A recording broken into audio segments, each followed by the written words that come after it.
Mes très chers compatriotes, bonjour à tous. J'ai l'honneur de vous corriger l'exercice numéro 1 sur les intégrales. C'est tombé en Amérique du Sud le jour 2, le 22 novembre 2024, dans l'exercice 3, affirmation 4. Alors, la compétence qu'on va travailler aujourd'hui, c'est d'établir une relation de récurrence par intégration par partie. On appelle ça IPP, intégration par partie. On définit une suite pour tout entier naturel n par in égale l'intégrale de 1 à e de ln de x puissance n dx.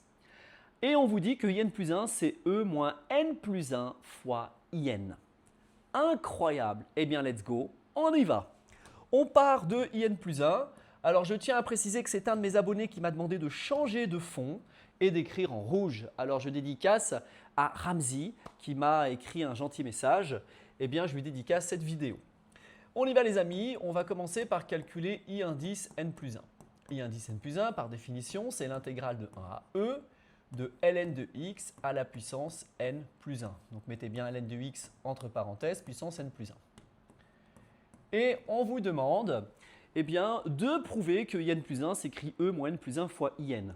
In, c'est l'intégrale de 1 à e de ln de x puissance n. Comment faire pour, à partir d'une puissance n plus 1, arriver à la puissance n? Eh bien, on va dériver. Mais attention, on fait un petit rappel d'abord. Le petit rappel que nous allons faire, c'est celui-ci. Rappel de la formule de l'IPP. Si vous avez l'intégrale de u'v, eh bien c'est égal à entre crochets u fois v moins l'intégrale de u v'. Voilà ce qu'il faut retenir. De la même manière, on peut écrire que l'intégrale de uv', c'est uv moins l'intégrale de u'v. L'intégrale de uv', évidemment sous-entendu entre a et b, c'est u fois v entre crochets moins l'intégrale de u' fois v. Voilà. Alors, je vais vous parler de la technique ALPE, A-L-P-E-S, puisque Gizmat habite dans les Alpes. Et dans ALPE, le A ne vous intéresse pas, ça signifie arc-tangente, c'est la fonction réciproque de la fonction tangente. Vous avez logarithme, polynôme, exponentielle, sinus, cosinus. Comment ça marche? Déjà, on va commencer par expliciter in plus 1 de la façon suivante, qui est peu naturelle, mais regardez. ln de x à la puissance n plus 1, c'est pareil que 1 fois, plus loin, ln de x à la puissance n plus 1 fois dx. Ici, j'ai affaire à un polynôme. Le 1, c'est un polynôme, c'est une constante. Voilà. Le polynôme, c'est p, je vais entourer p. Et ici, j'ai un logarithme. D'accord? Donc, j'écris logarithme. Et je vais entourer, dans le mot alpes, le L. Voilà. Alors, cette technique m'a été enseignée par mes propres étudiants de classe préparatoire. Alors, j'avais d'autres techniques, mais ils m'ont dit s'il te plaît, on veut t'apprendre un truc, c'est super cool, notre prof nous en a parlé, etc. Je leur ai dit bon, bah d'accord, ok. Du coup, j'utilise cette technique parce que je trouve qu'elle est très intéressante. Il y en a plein d'autres. Hein. Alors, le L de logarithme et le P de polynôme, puisque j'ai un polynôme et un logarithme. C'est la lettre la plus à gauche qui correspondra à U. Donc ici, on va l'appeler U. Et l'autre lettre sera V'. Voilà. Comme ça, ça vous permet de savoir exactement qui va jouer le rôle du U, qui va jouer le rôle du V'. Alors, on procède par IPP. Et on va poser, alors je reprends du rouge, on va poser donc celui qui est le plus à gauche, c'est le logarithme, donc c'est U. Donc on pose que U de x, c'est ln de x, le tout à la puissance n plus 1. Et V' de x va être égal à 1. OK? Alors, je peux donner U' de x. Ça va être égal à quoi? Eh bien, la dérivée de ln de x puissance n plus 1. C'est-à-dire que ça va être égal à n plus 1 fois ln de x à la puissance n plus 1 moins 1, c'est-à-dire n, fois la dérivée de ln de x, c'est-à-dire 1 sur x. Amazing, les amis. Et j'en profite pour donner v. Et v de x va être égal à quoi? Eh bien, v de x va être égal, une primitive de 1, c'est tout simplement x. Voilà. Maintenant que j'ai ceci, ce qui est fantastique, c'est que je vais pouvoir appliquer l'IPP. On rappelle gentiment que in plus 1, c'est l'intégrale entre 1 et e de 1 fois ln de x, le tout à la puissance n plus 1, dx. Mais rappelez-vous une chose, c'est que ce 1-là, on l'avait appelé v', et ce ln de x puissance n plus 1, on l'avait appelé u.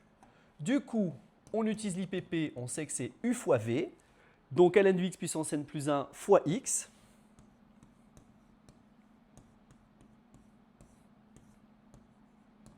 entre 1 et e, moins l'intégrale entre 1 et e, de quoi donc? Si j'ai du v' fois u, ici j'aurai du u' fois v. U', il est où? U', c'est ça. Et v, c'est ça. Donc on fait u' fois v, c'est-à-dire n plus 1 fois ln de x puissance n dx. Alors il y en a qui vont me dire, ouais mais Gizmat, il y a 1 sur x et il y a x. Oui, sauf que 1 sur x fois x, tout le monde sait que ça fait 1.